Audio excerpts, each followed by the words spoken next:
Oh, we can start. It's all good. I'm live and well. We can start. Oh, we live, baby. Yeah. All right, cool. Well, thank you everyone for tuning in. These are recorded as always. Another bi-weekly Premium Marty options talk with the Vol regime. This week we have two special guests. Chris Newhouse, research partner at Deribit Insights, contributed to Trade Paradigm, Skill DAO. You can give a bit of an intro on yourself in a moment. We also have DeFi Trader, Alpha Apex DAO. Not sure what else you're involved in outside of that and being part of the shadowy cabal of options traders.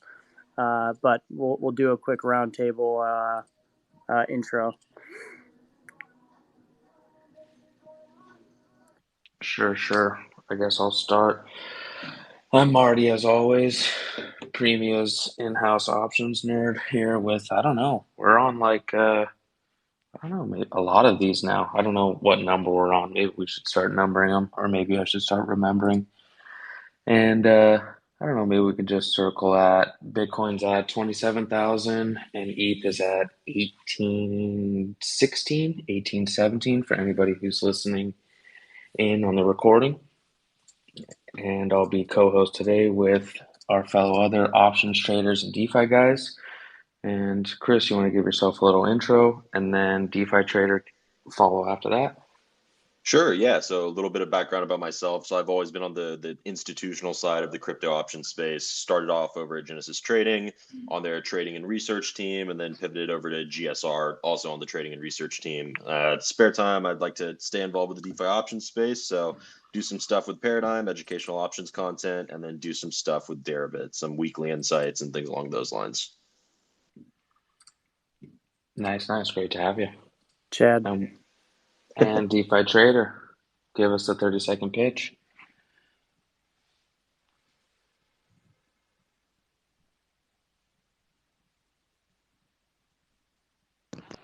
Sorry, you probably waiting on me, right?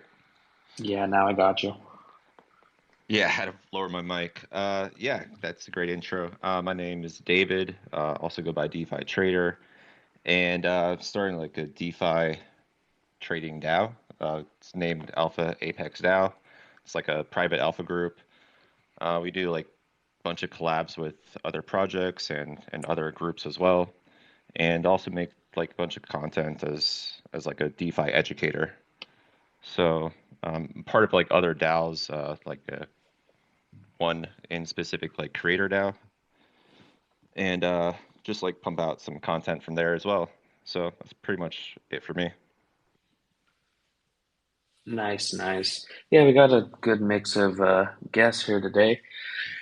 Chris, I don't know. Let's maybe we'll go into a little options vol and then we'll go into some more DeFi oriented chat, kind of what's been going on new in the DeFi space and the option space, and then maybe we'll wrap it up with some, banking crisis macro. I think we got about 53 minutes before 52 minutes before they start taxing me. Sounds good.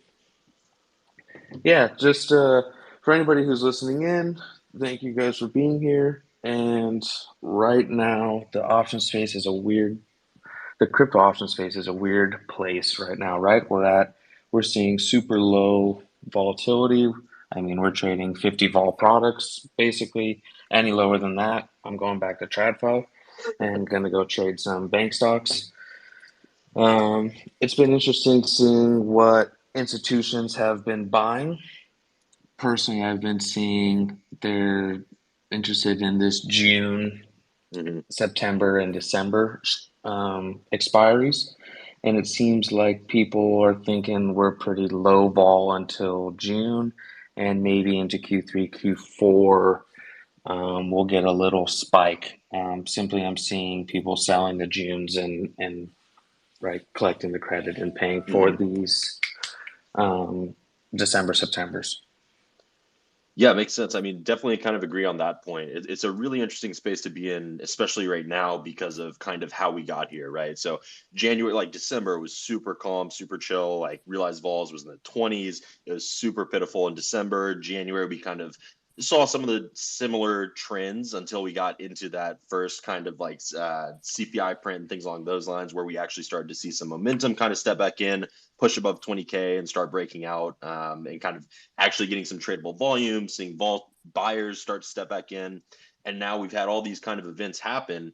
And it's a very interesting place to be in, because all of those momentum traders and all those people who were chasing these upside rallies and topside in March and April, now they're in a very difficult spot to be in, especially kind of as you're talking about. We start to see a lot of the interest in the June 30th expiries. We start to see a lot of interest in the September. It really, for me, it's really important to figure out when these people kind of put on these trades. Like, are they just sitting here bleeding data, paying day by day, or were these trades put on pretty recently? So some of the stuff that we're seeing pretty recently on Paradigm, especially for some of like the ETH stuff, a lot of this is kind of speculated to be rolling of this upside buying that they had happening in March and April. So that's something I like to take note of, is what is a new trade versus what are probably rolls versus, kind of speculating on direction in that sense. But yeah, I completely agree with you. Like, the level of implied volatility right now is definitely pretty dire compared to what it was in March and April.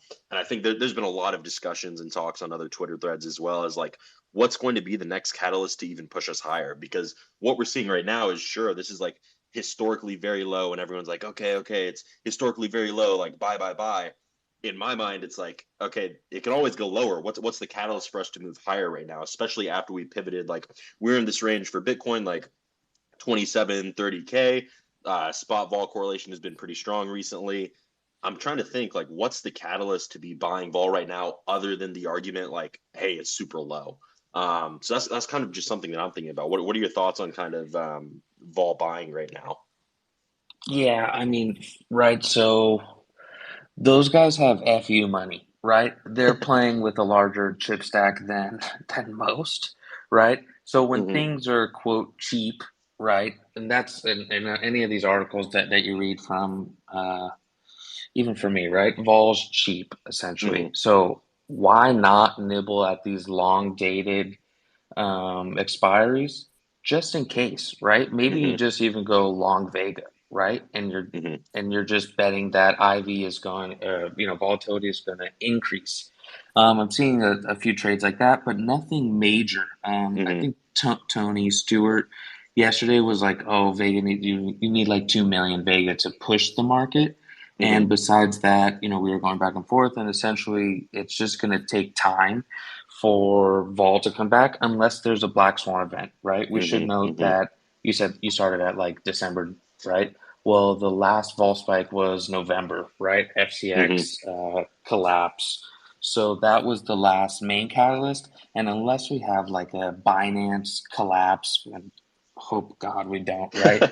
Yeah. Please, I can't, not anymore. Then, unless you have one of these black swan events, there's naturally vol will rise with time and more market Mm-hmm. participants, and you have next year the Bitcoin halving, the supply crisis in the Bitcoin Mm-hmm. blockchain, and you have the 2024 election. So those are like my organic, natural, um, just catalysts. But Yep. I hope there's not like a black swan event where you see a major player collapse or something. Yeah. Like it's good for vol traders, but it's your spot values are down, the market gets dire, Mm-hmm. less participants want to come in, more banks go under, more Yep. Yep. articles saying crypto's a scam, and unfortunately, I'm on my last leg with crypto right now. We need to rein it back in for sure. Yep. Yep. Makes sense. What's interesting though is people think like, oh, high vol means that like price necessarily moves up or down, right? Mm-hmm. Um, but that's not necessarily what these institutional players are playing on. I mean, you're seeing maybe like 30K played and some Mm-hmm. random 40, 50K, which like, if those hit, it's like one of those, if it's like a gamble, if it hits, it's like a Yep. 1000x and you're like, oh my God, that paid for all my losses for the last 4 years. You're going to pull a Kyle and Sue and turn a million to a few billion. Yep. But yeah, I mean, what are we in this like 1800 range for ETH? And it's like, oh, Mm-hmm. 1850, 1750, ping pong, ping pong. We peaked at 2000, and you saw a lot of, call sellers of the Yep. Yep. 2200, 2000, just like thousands and thousands of these, institutional flows on Greeks Live or on Paradigm. They have a Telegram chat that's free, both of them, that you can see these orders publicly if you're not Yep. an institutional vol player. I think I'll pin those after the chat for anybody who's following along. It's a pretty good, it's just on Telegram, right? But it's a pretty good indicator when you see like 1,000 clips come in over and Yeah. over and over again. When you see orders like that, you're like, oh, what do these guys know? And I was talking with Jeff on another Spaces or pod, whatever you want to call it, Jeff from Greeks Live, and he was saying that somebody always knows something, right? They basically run like a terminal for Deribit or Bybit options, and he was saying like somebody always knows something. Somebody will buy like a huge clip like an hour before some random news event. It's like the most insider trading thing you've ever seen. So if you're smart enough or if you know what to look for, you can kind of catch some of these orders on these public chats. Yeah, I mean that's exactly kind of what happened back in January. I don't know if you remember that, but there were literally people like betting on the CPI, and they were buying these like 1-2 day expiry calls that were out of the money, 20K, 19K strikes or whatever, and it just felt like it was kind of like self-fulfilling prophecy there once you saw that short-dated gamma coming in and dealers starting to hedge those flows, because it was super interesting to me. Like back in January, that CPI print, like it was Deribit expiry, so it wasn't even going to get CPI, the event. They weren't even trading that. It just felt like it was a very self-fulfilling prophecy with market makers kind of coming in, hedging into low spot liquidity, and then just being short that kind of topside gamma over there. So it makes a lot of sense for sure. Yeah, insider traders, if you're listening, please text me before, and I would appreciate that. No, just kidding. Yeah, we have a separate Telegram chat just for that. You can send your orders through there, and we'll relay them into Greeks Live. Yeah, and I'll relay it to my personal account, actually. Yeah. Well, yeah, when stuff like that happens, you're like, oh, come on, guys. And you see it like in TradFi, like 10 seconds before the news comes out, right? But in crypto, you're seeing it like days or hours before. And I'm not sure if it's, offshore players versus onshore players or regulatory or whatever people, but some people don't care, right? They're so blatant about it. You're like, how did you know, right? And there seems to be like a few parties that are always right. They're right 90% of the time. And when you look at some of their flows, you're like, or you talk to them, you're like, there's no way you're not getting any sort of information, right? So that's an interesting topic for sure. And right now, Jesus, I'm looking at this little run we're getting. VIX is down 6% on the day. TradFi's up. Crypto's nada. Tech is up. And Apple's up on the metaverse. I hear metaverse coins are the new thing. Seriously, the sand and all that is coming back because of this Apple metaverse. In our group chat, we actually mute out the E. We don't like to say that word. It's funny because a lot of the big brands just like over the last few months dropped their metaverse initiatives or laid off their teams that were doing analysis on quote unquote Web3 and metaverse stuff. And then you have someone like Apple come out and announce right after Disney and some of these other large companies have dismantled theirs, that they're kind of going in and getting involved. Yeah, I think it's going to be interesting. Like, oh, well, now Meta doesn't have to change their ticker, right? They don't have to go back to Facebook, so that's a bonus. But I was in Paris, I don't know, a month or two ago now, and I had lunch, a couple times, lunch and dinner with my buddy Obi. He works for a high fashion brand out there, and essentially his like 30-second pitch was they make so much money selling bags and watches and clothes and all of this stuff in the real world that they don't want to give up any rights. They don't want to do any metaverse thing. They don't care, right? And that's like the biggest monopoly, right? All the bags companies and all the watch companies are owned by the same one brand, right? That guy hit the richest richest man for an hour or whatever. And he might be the richest man today. I don't know, Like right? luxury brand something. Yeah, LVMH, right? Yep. Hmm. and my buddy was saying that they have 50 buildings in Paris alone, not just offices. They own 50 buildings. I'm like, dude, these guys do not need to get into the metaverse, right? The So thing is, before like this, like kind of idea that there had to be ownership of IP and Creative Commons and all this stuff. In the early Uniswap days, there were some like small, um, limited drop clothing items that did something similar to like socks, like Unisocks, where they sold like hoodies and face masks, and it was just kind of like, let the market decide what the price is. The token that is redeemable and burnable for the items is tradable, and people made a lot of money out of them, and other people who got in early, they redeemed their clothing for cheap, and um, they don't have to give up their rights to profit off of and sell clothing items, or have take advantage of the overpricing on the secondary market from hype, the same way that brands can't take advantage of the secondary market for retail items. So there are advantages, if they just kind of like have the full playbook. yeah, I mean, we're still early, right? If everybody had Google, what was it, Google Glasses, right, from like 10 years ago, where it's like, oh, Google, take a photo, and you're like walking around with your Ray-Bans or your Google Glass, and oh, this guy has this bag, this shoe, this whatever. Like, yeah, you're in Disneyland, and like, oh, the characters are, in AR and all that. Okay, that's like cool, right? But we're not there yet, right? So, it takes a big player like Apple to, after everybody's washed out, after everybody fired everybody, and I don't know if that's the future or whatever. I hope we don't plug in forever, right? Matrix style, right? I still like the real world. I still like to touch grass sometimes. But Like the easiest way for Apple to intro it is I've been saying this about games forever. Like CS:GO is a prime example, right? Like you just make those in-game items and skins tradable, limited.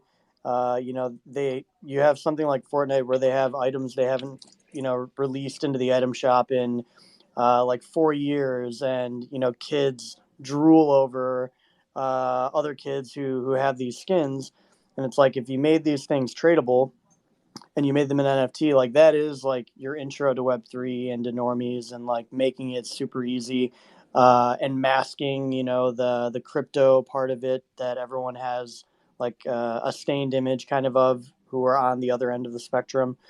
Um, and you have something like CS:GO where they already had this like super active market where items sell for prices very similar to what we're used to seeing NFTs, trade for and sell for.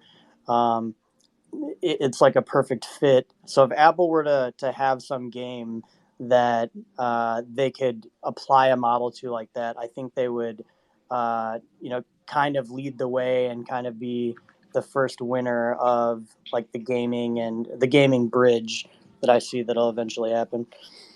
yeah, don't say CS:GO around Chris. He'll just go crazy. He's like a mega skin nerd, big trader of the skins back in the Dude, day. yeah, back in the day, CS:GO Yeah. Lounge. That was back in high school. I was doing that and like cashing out on PayPal and stuff. And then I see that like CS:GO 2 comes out and these skins start shooting up, and like people are doing technical analysis on Desert Eagles, and I'm like, what's going on now? Hey, DeFi trader, are you seeing any of this with any of the companies that you're working on? Are you seeing this AR metaverse come back, or what are you guys working on right now? No, not really. Maybe like the GameFi aspect of it. I think GameFi definitely has like a major place in this. It just seems like it's a natural fit. It didn't get great reception from gamers, like real native gamers, because I think that they were very hostile because of the graphics cards. Everybody was mining all these cryptos with the graphics cards that shot up the price of graphic cards, and that prohibited gamers from playing their games. So I think naturally that made it so they were uh, defensive against crypto, and that led to things like NFTs, the metaverse. But I think that like once these prices go back to what they were before, or tend to deflate in price because lots of things are going to like proof of stake, and Bitcoin doesn't use graphics cards anymore. So I think that they might be more receptive going forward. And I think that there's also a lot of hostility because of the money grabs that we've been seeing, especially they equate it to like the loot boxes and like a form of gambling. And they And they just see see coffee that kind of like solo. pervasive to crypto or like GameFi. So, but I think that this will gradually go away. Things will become more beneficial. They'll see the trade-offs that are actually they're good trade-offs, and instead they'll start to embrace it. But it has to actually like make sense for them and for it to be fun. But I am seeing like GameFi, it definitely has a place here. But outside of that, I haven't really seen like too many successful or too much of a increase in activity in metaverse stuff on my end.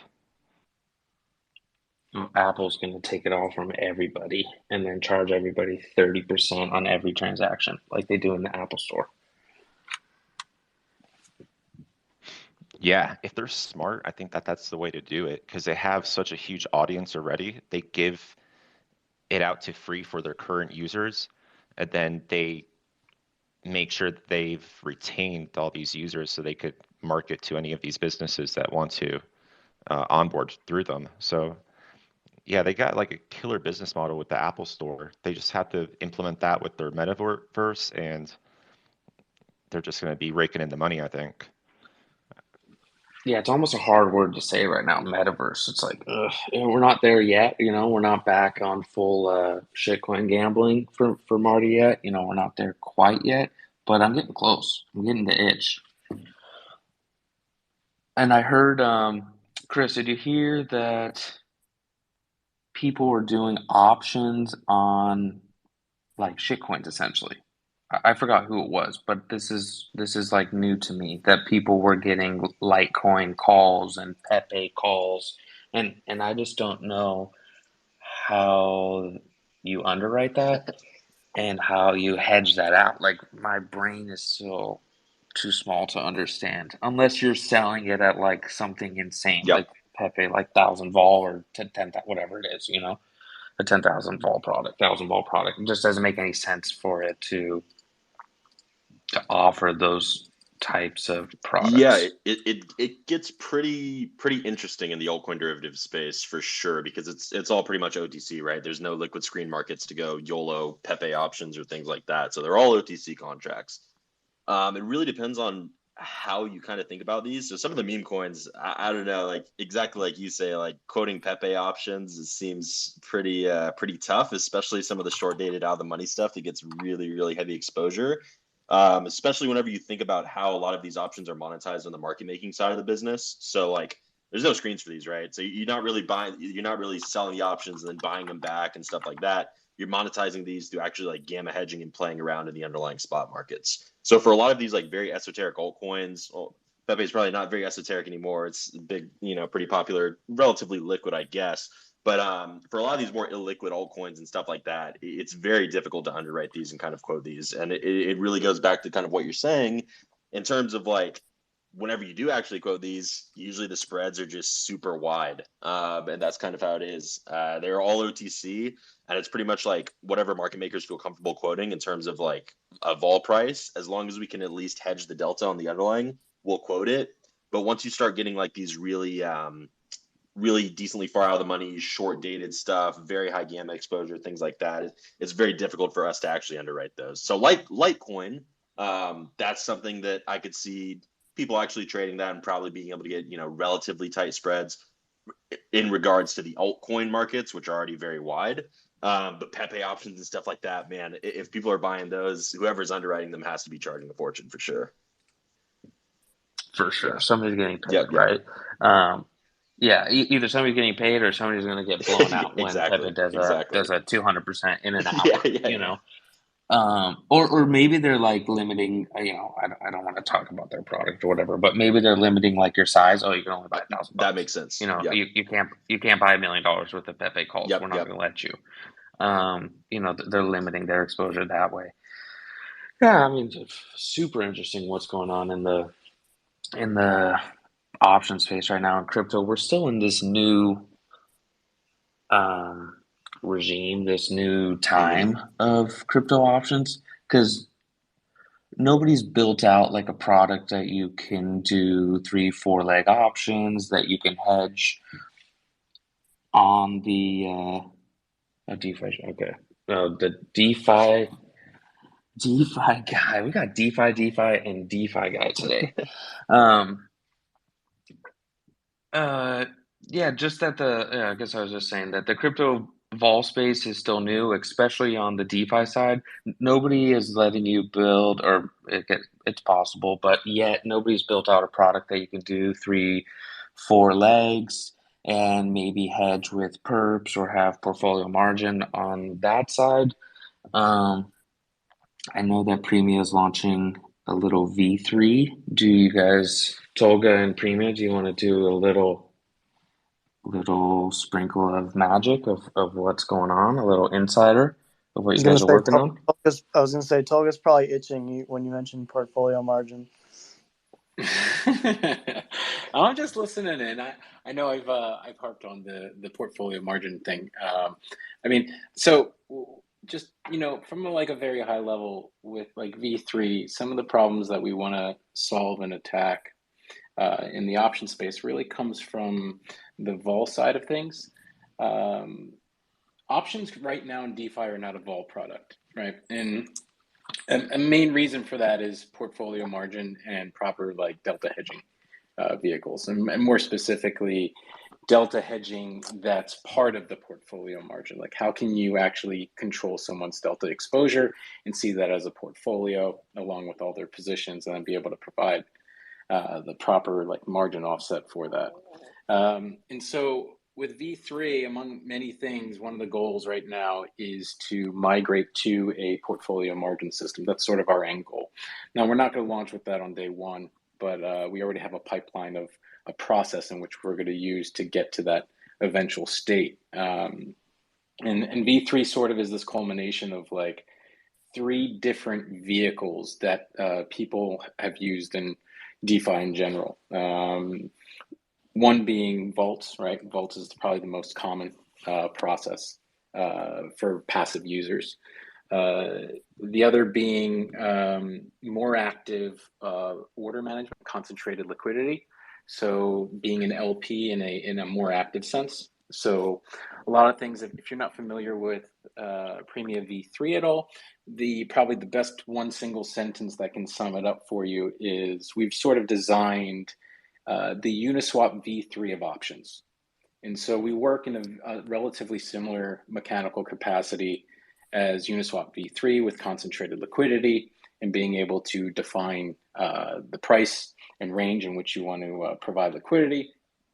And so we have that along with, on top of that, additionally an RFQ system, which is kind of more of the traditional institutional familiar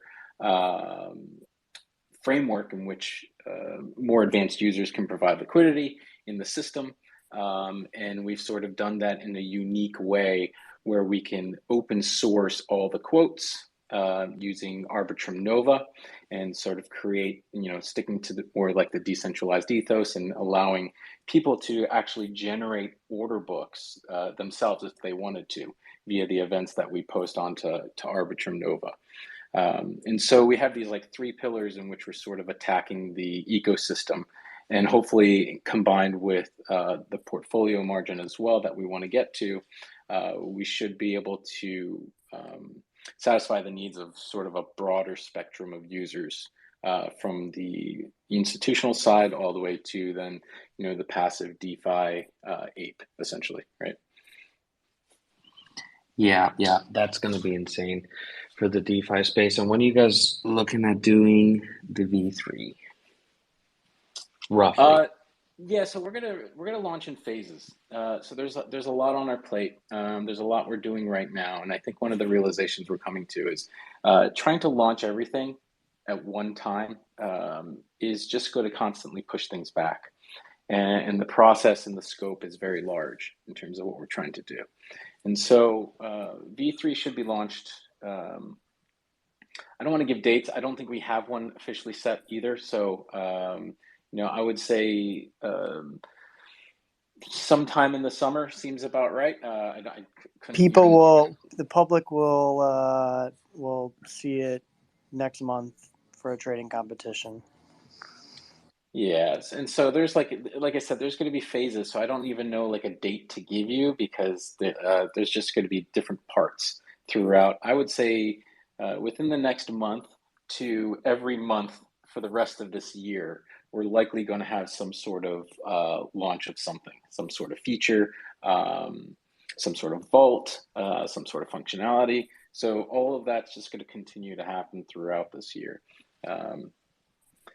So sorry about that. It's not a great answer. That's okay. You're going to do 3.1, 3.2, 3.25, 3.3.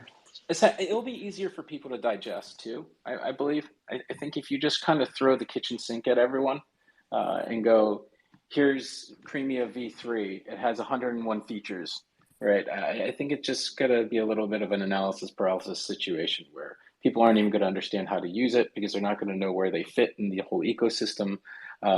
So by doing this in phased processes, we can give digestible bites of information and features that we're trying to add in, and sort of people can understand this slowly over time, and then they can kind of integrate. We know integration to our system is not going to happen overnight, right?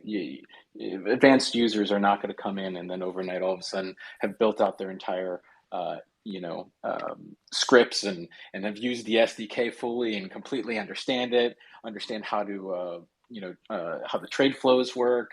That's going to take time. So we kind of understand that. And so what we want to do is just sort of give bite-sized pieces to people.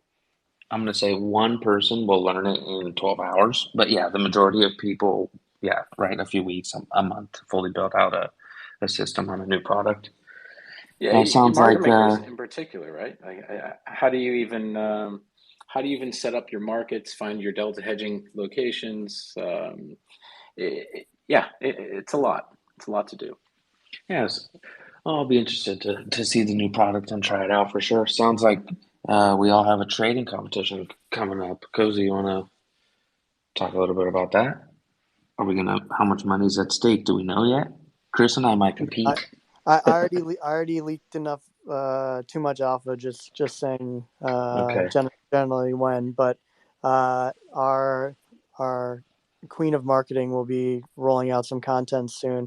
What everyone should be on the lookout for is our academy, which will be dropping very, very soon, to give people a kind of intro to options. They'll have some courses, exams, explainers, glossaries, stuff like that on there. So to kind of demystify options for the everyday user a bit. Nice. I'm definitely looking forward to that. I'm up here. I'll be honest. I'm the options noob. I don't know how I LARPed up on this panel, but I really appreciate all you guys like insights into everything, and looking really forward to the V3. I know that Uniswap V3 has really changed the game with the possibility of using that as a like primitive for options and just building out different positions, and yeah, super interested. Thank you. Of course, you do one test on the new educational system, and you'll be an options pro. You can start paying Thader to Marty. It's easy. That's what I'm looking forward to. Yeah. Oh, and then the DeFi guy, you're back. I know we spent 5-10 minutes on the Pepe options. I know how much you love Pepe, and for anybody who wasn't listening to a few spaces back, the DeFi guy, the oyster himself, was a little heated that we spent 5-10 minutes on Pepe, but Pepe has been the talk of the town. We even have options on it now, right? We even have a product to trade. No, I've no major issue with people trading Pepe. I just think from our perspective of people who are probably looked up to as people that know what they're talking about, or people that do have a lot of experience in markets, promoting a coin that can be minted and sent around for, it's very speculative. I think maybe might not be optimal. I just don't think it looks good on our industry as a whole. And as someone that intends on working in the industry for the next 10 years, I just think it looks bad. But I actually do have a way cooler thing to talk. Sorry to go away from options real quick, but I saw this crazy thing this week. I saw a written agreement, and everyone here is going to actually enjoy this. So if you are a cryptocurrency protocol, let's just say you're Joe Soap DeFi protocol, and you want to launch Joe Token for your community and for all the advantages. Obviously, all these projects want tokens. They can get liquidity so that they can, secure the bag, as we say. But if you want to get that token listed on a centralized exchange, generally, most of the reputable exchanges now aren't making their own markets. That is frowned upon in the eyes of the regulator. So they should not be, like Binance shouldn't be operating the market making desk on Binance. Okay, so we want to get our Joe tokens listed on Binance. We go to Binance and we are required to pay them a 50K fee to do that. Okay, that's not that bad. And then we're also required to bring a market maker who has to satisfy these liquidity requirements. So let's go approach one of the market makers, Wintermute, Jump, Flow Traders, whoever individuals you want to meet. But I've seen two of these agreements, and I won't name the projects, two of these agreements for liquidity providers on centralized exchanges. And I was talking to Marty earlier this week because on top of my other trading strategies, I'm trying to get some experience in centralized exchange market making for this exact reason. So I saw these two agreements. And what did the agreements say? We want 5% of your tokens as a loan. So if you have 100 million tokens, you give them 5 million tokens. You loan them 5 million tokens. At the end of the year, the market making firm has an option. They can either give back the 5 million tokens. So you got 5 million, you give them back, and they can earn a flat fee of whatever. I think it was 100,000 in one of the agreements I saw. Or they have the second option, which is they can pay back the amount of value that they borrowed in the tokens at the time. So I'll give you a number just so you can kind of visualize it in your head. The firm DeFi centralized exchange market making gets given 5 million coins at a $1 valuation. The year goes great for the project. The coins trade up to, let's say, $10. I'm only required to pay back $5 million in tokens, even though the coins have risen and I'm sitting on $50 million of coins. It's actually insane. And it's because the market making firms know that the cryptocurrency firms or protocols are desperate to get listings. They're desperate because sure, the price can go up and down on the DEX, but as we all know, price discovery is most likely on a centralized exchange when traded against stable coins. So there's some of these market making firms that are basically running break even or lose money market making strategies on a lot of these highly speculative altcoins. But they're just making a killing on the back end of the agreement. So, like, all they need to do is don't lose all their money for a whole year. If they just sit on the bid and the ask, hit the bid and ask requirements, don't lose all their money, then they either get a flat fee or make a fortune if the coin rises. Also, I kind of question in the back of my head, I'm less believing that market makers move markets as much as people think they do, but in these smaller altcoins, you definitely can. Like, I've moved the market on Binance, and I'm not a fucking whale. So, like, if you know the token agreement is ending in a month, you really want to bid the price of the coin up. You really want to. So just, I'm sure there's someone on this call that'll find that as interesting as I did, but it's much harder than you think to get your coins listed on Binance KuCoin. And the firms you have to approach, they expect an arm and a leg. They expect a serious, payout for their services. So I'm sure anyone here who's a market maker, you should get on those vibes. This is literally the Alameda playbook, okay? They just buy all the fucking tokens, right? Just like Trabuco said. But no, this is a pretty standard practice for a while now in the the market maker space. That's why you'll see random centralized exchanges list some random nonsense, especially within the last few weeks, right, with the new hype.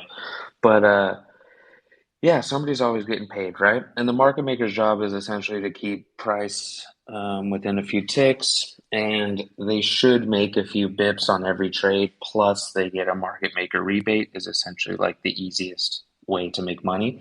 With these agreements, it doesn't necessarily matter if they make money month over month, right? It just at the end of the year, if they put out so much volume, the token goes up. They ran it up. They get this. Little 50 million bag, right? $50 million bag. In your example, right? But yeah, that's a pretty standard practice in those market makers, and there's only a handful of major market makers in the crypto space, and I would say 90% of them are doing this, right? Yeah, it seems like, because I saw two different agreements, and it seems like this is like an unspoken industry standard, that everyone's doing this, which, I'll admit until the start of this week, I did not know that. No, the institutional side of crypto is like a black box, right? If you don't have, Marty talking about it or Chris up here talking about it, like how are you going to get into a group chat with guys from Genesis? You're not. You never would. How would you ever know that any of this happened unless the DeFi guy comes up, right? All these block trades, all these OTC. It's interesting that it's all public information on Telegram now, right? So I'll drop those links at the end in the show notes or whatever. But yeah, the crypto institutional side is a total black box, right? And you're really only competing against a handful of players, and especially on Paradigm, you have QCP and Genesis competing on who can sell the most for a gold star, right? Like Paradigm doesn't pay them necessarily more or less if they sold the most, right? They get a little pat on the back and a gold star. Chris might have a little more insight into this coming from the full institutional. Yeah, no, it's straight up like so I was previously at a market maker. That's how all like 90% of the agreements are. It's super, super, super rare to find one where you can do like the hey, we'll pay you $5K flat fee a month if you can do some liquidity on our token. A lot of it's all this token optionality and loan agreement. Pretty industry standard, but it's like I guess it helps both, but they're also, it's pretty depending on how much the loan is and stuff, it can definitely impact the tokenomics, which is why like once I think Arbitrum was the one that partnered with Wintermute or something like that. There's a bunch of stuff on Twitter about like, oh, okay, you allocated 40 million tokens. Like we didn't know this was happening, like all this stuff. So it's like Marty said, it's really opaque, but it's all these like industry standards that just a lot of people don't know about, but like they're all there and they definitely have some impacts on the price, definitely impact the tokenomics and things like that. Yeah, like I'd happily forgive it if we could tell who was on the other side of our transactions, like you can in traditional securities markets. You can go and check who all the registered market makers are in, NASDAQ options, but you're basically like, other than in DeFi, like on the contracts, like, I can't see who's on the other side of these transactions, which again doesn't really matter in Bitcoin. Like who cares in Bitcoin? But on your $200 million market cap altcoin, it kind of does matter then. It kind of does.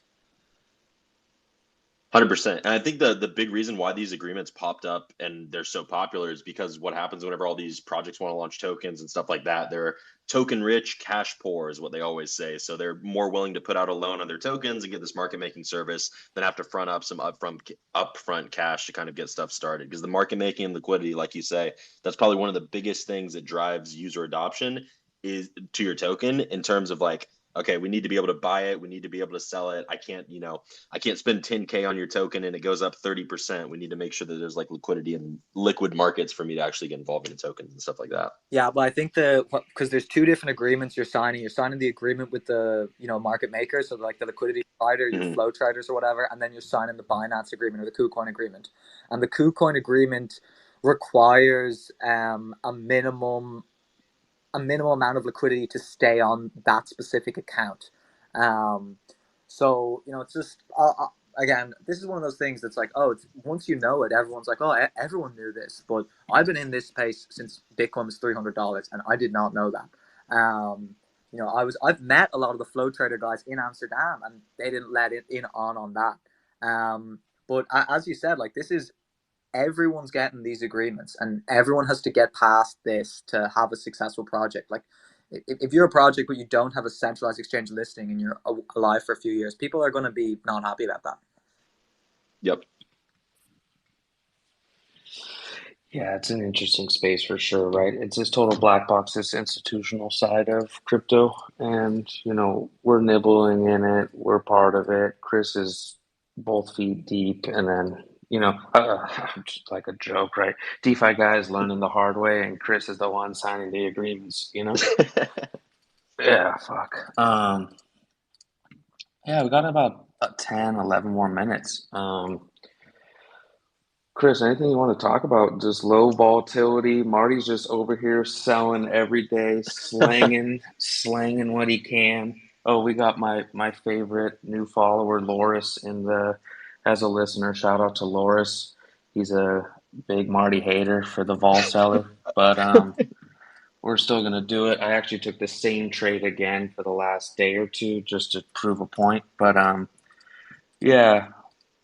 Yeah, I guess biggest things I would talk about in terms of like strategies people are putting on and things like that. The easiest thing to do is whenever you see people on Twitter like posting trades and stuff, it's easy to see trades in isolation, but at the end of the day, usually it's going to be part of a bigger portfolio. Like I was previously managing, large portfolio of options over at GSR, kind of playing around with the risk. Once you start having like these massive portfolios with all these different expiries and strikes and things like that, you're pretty much just trading the Greeks. So like even though like single trades in isolation can look little bit more risky or less risky or things like that, usually you have a big portfolio of options, hedges behind it, stuff like that. So it's always important to kind of see like from a holistic perspective, just one trade on Twitter is just a trade, but like usually probably going to be part of a bigger portfolio.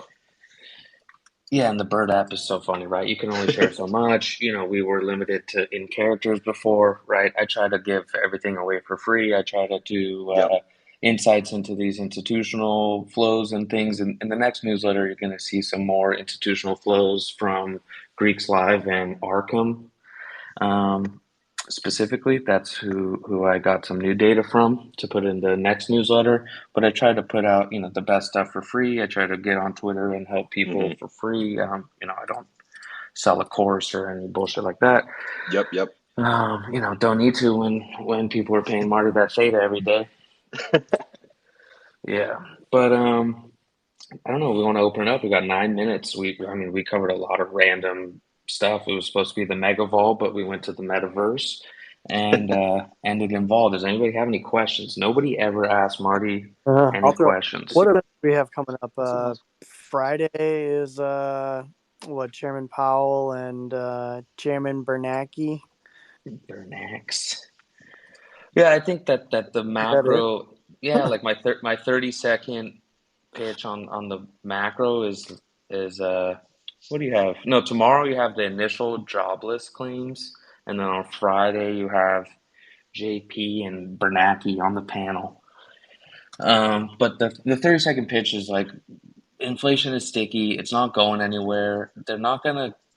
If they cut rates too fast and then they have to do a surprise hike, markets aren't going to like that going into this election year 2024. They're going to keep pretty muted over the summer. We're going to use all our tools, blah, blah, blah. The same thing Jay Powell says every time. All the New York guys are going to be in the Hamptons. We're going to have a boring summer, and we'll come back in Q3, Q4.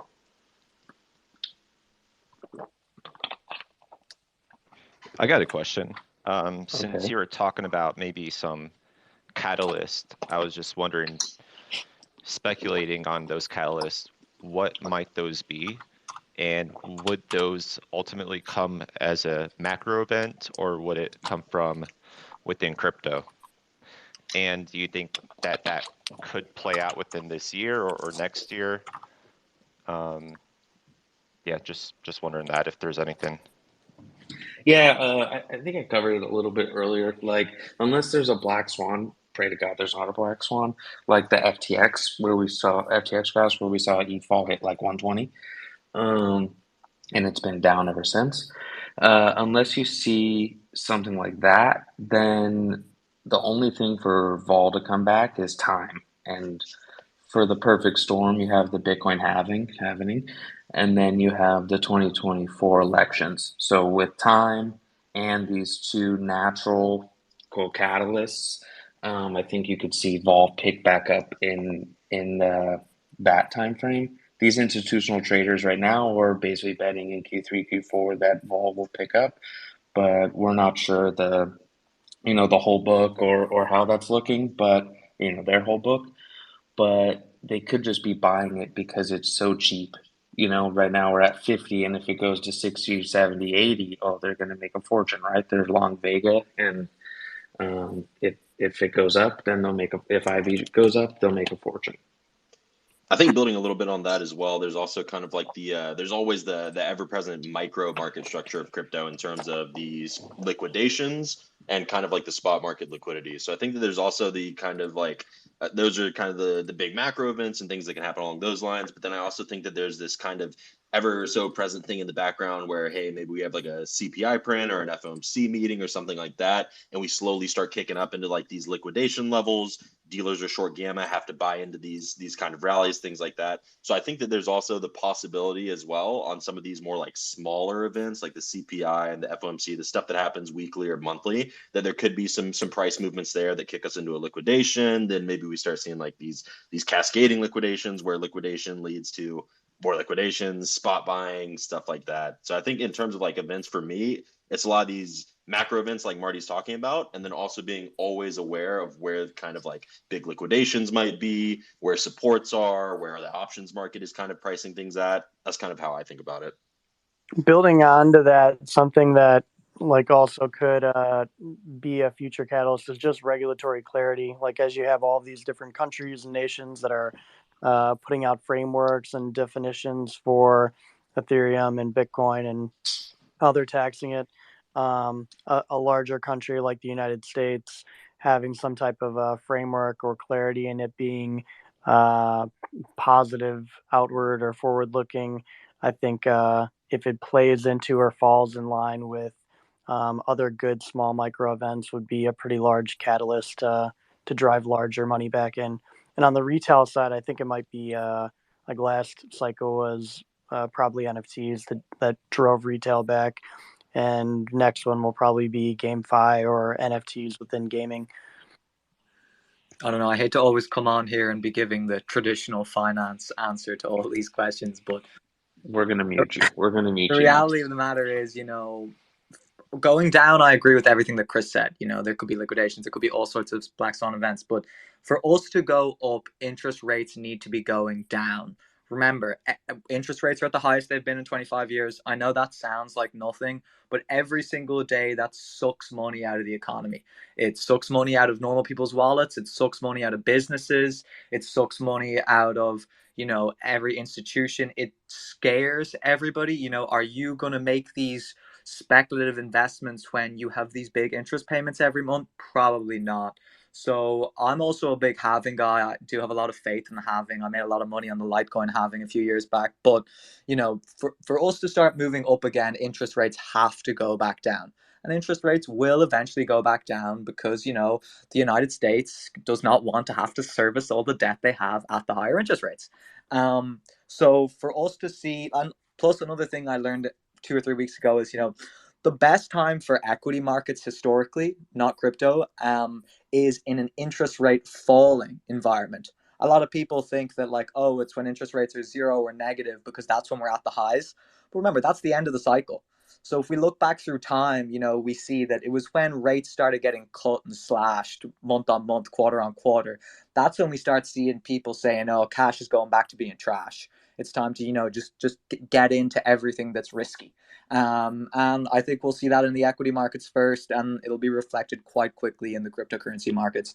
I just can't see us getting above 35K Bitcoin with interest rates above 5%. I don't know what would it take to be living in that world.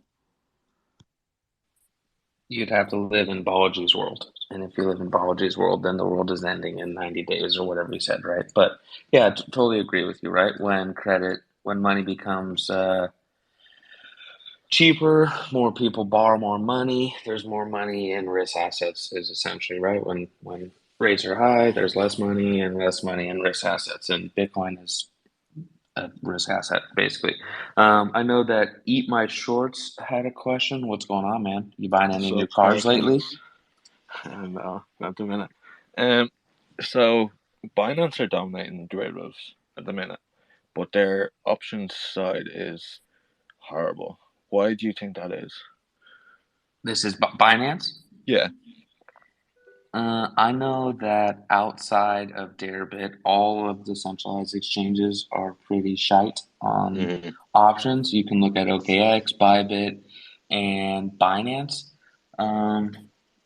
The crypto option space is weird because it's not 100 coins like it is 100 shares of a stock.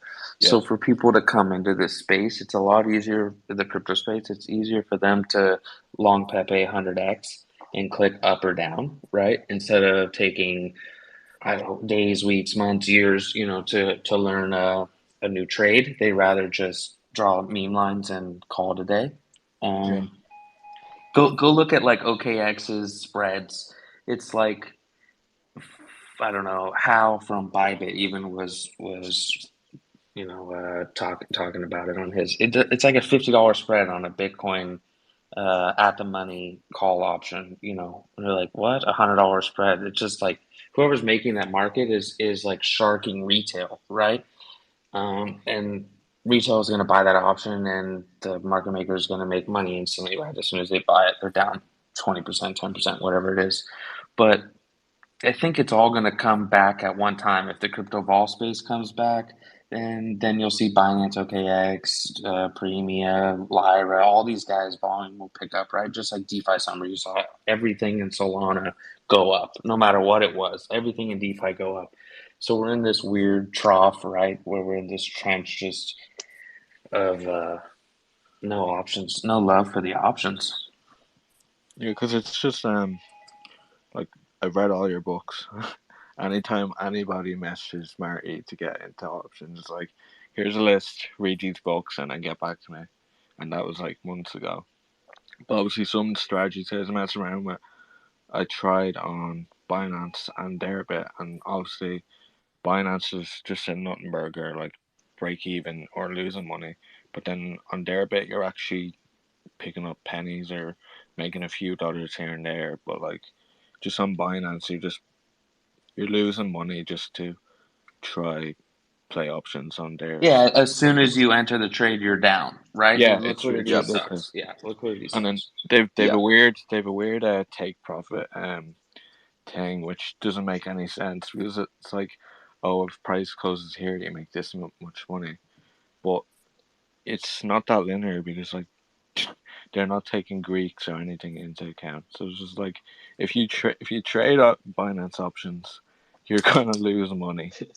That's rule number one: come to Premia, don't trade Binance options. Okay. Yeah. No, I actually have a look at Binance options. I haven't looked in a long time because nothing's been even somewhat of a competitor or somewhat even worth looking at. I'll see, people on Twitter bouncing back and forth talking about it, but like the OKX thing. Oh, I wouldn't know about the OKX thing unless Hal wouldn't have posted on Twitter, right? So something like that.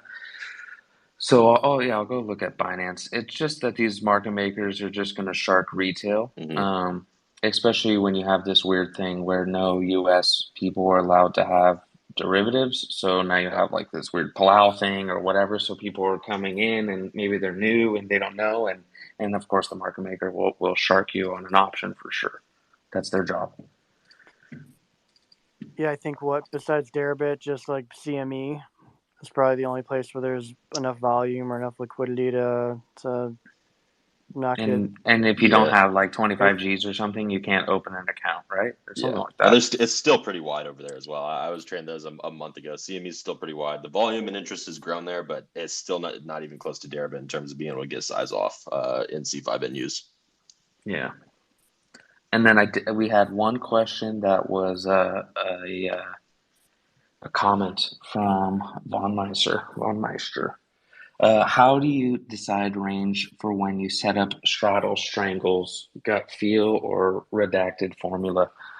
Um, Without giving financial advice, go draw some mean lines on the chart where everybody thinks that price is going to go back and forth, and we sell way out of the money out of that, right? Like ETH is, I don't know, 1800 for the weekend, and we'll sell like the 1900 and the 1700, right? Just as one trade in the book, and that will be hedged and, with everything else in the total portfolio, or maybe like the every day since Friday, I've taken that same trade basically, selling 1, 2 days out, these crazy way out the money 1875, 1750, 1700, way out the money, right? It's not super way out, but and then hedging that on my personal account. And then I guess another way is if the bot picks it up, it will do that automatically, right? So that's not me picking the range, but I like to sell these picking pennies up in front of a steamroller while being hedged, 1900, 1700 over a nothing weekend, nothing happening over the weekend. And for me, that seems to be working out. All right, follow-up question. Do you have any, because that's a great strategy when it works, and as you know, while you're hedging, that there can be the day it gets your ass torn out. Do you have any indicators, or is there any tool you use to like lick your finger and see where the wind's blowing that makes you think, oh, maybe I shouldn't be in these trades right now? What are you watching out for to not be in that position you're currently in? Coming into the guy Loris that I was talking crap about earlier, he actually unfollowed me. Shout out to Loris, but he was clowning me for this. It was exactly this question, but he was trying to clown me, and you're asking it politely, right? So when you have, I don't know, let's say you sell the 1900 and 1700, and that's your only position. Okay, well you need to be hedged, right? Because you need to be hedged all the time, right? But if it's in a portfolio of 100 trades, does it really make that much of a difference, right? If you're not, 10,000 contracts in, 1,000 contracts in, if it's just a small trade, and it's hedged within your whole book and you have another 100 trades on, does it really make, if you're going to get steamrolled, you're going to, it's not that one trade that's going to steamroll you, right? It's your whole book. If you're just selling this on your personal account and this is your only trade, let's say you sell the Friday on Monday, you sold the Friday 1900, 1700. We have, if you're doing it yourself, right, that's the hard part, right? If you're doing it with like us, we have a bot every 5 seconds that updates and keeps all of your Greeks in line, and you're never really going to get caught with your pants down that bad, right? You might have a losing day, but you collected 5 days of theta, and hopefully you don't get washed out you shouldn't get washed out on on that crazy day. With vol going down, down, down, down, down since November, I'm more comfortable selling options than I would be if vol was going up, of course, right? And we're in this super low vol regime, so unless there's a black swan, we're not going to get these $100 ETH moves, $200, $500 ETH moves in one day. And I'm pretty comfortable on how I'm hedged out personally on my personal account and the fund book, selling these out the monies. That didn't really answer your question specifically, but does it kind of help, right? If you're by yourself, I don't know, go use Greeks Live or Signal Plus Auto Hedge and go learn that system. If you're doing it within a whole book, I mean, if it goes against you, you're screwed, right? So you always need to be hedged correctly. No, you're right, but generally, one thing about volatility is that it constrains. I'm sure you know this. It constrains, and then it blows up. And a great way to visualize that is to go and look at the VIX. And for those who don't know what that is, that's the volatility index on the S&P 500. It's built of a load of different derivatives and it measures volatility. But it's a great visual example of it goes down, it goes down, it goes down, and then one day it just rips. It doesn't tell you it's coming. It's not Domino's Pizza. It just arrives. It's 20%, 20% of the day. I'm not for or against your strategy. Whatever works for you, brother. But I'm just wondering, Like, here's a great example. Like, let's say tomorrow, Jay Powell's like, I'm cutting rates. Would that for you be a moment that it's like, all right, I'm going to sit this week out and eat ice cream? Depends on where I am, right? I don't know. I've been on vacation for fucking 3 months already. Does Well, that I'm just talking about mean I have selling to stop options trade. working? I'm just talking about that specific trade, of selling. Oh, no. If he comes out and you missed that news and you couldn't get to the computer fast enough, you should have had a hedge on. If you didn't have a hedge on, one of those positions is getting totally blown out. And of course, if you have too much size, you're going to get totally blown out, right? I wouldn't, for somebody starting out, I would not advise selling options like on margin, right? You should learn one to one at first, right? Okay, if I sell a 1900 call and the price goes 1900, okay, then I get out at 1900, right? But you shouldn't, yeah, I don't know, you shouldn't, you have one ETH, you shouldn't sell 20 contracts or whatever, right? Or else, a small move, you're going to get blown out. I guess it comes back to that like age-old adage of like trading. Like before you enter, know how much is your maximum to lose.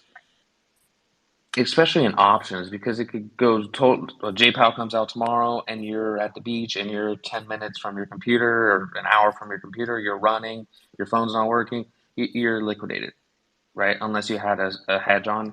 And then even then you're going to lose money, but maybe you won't be,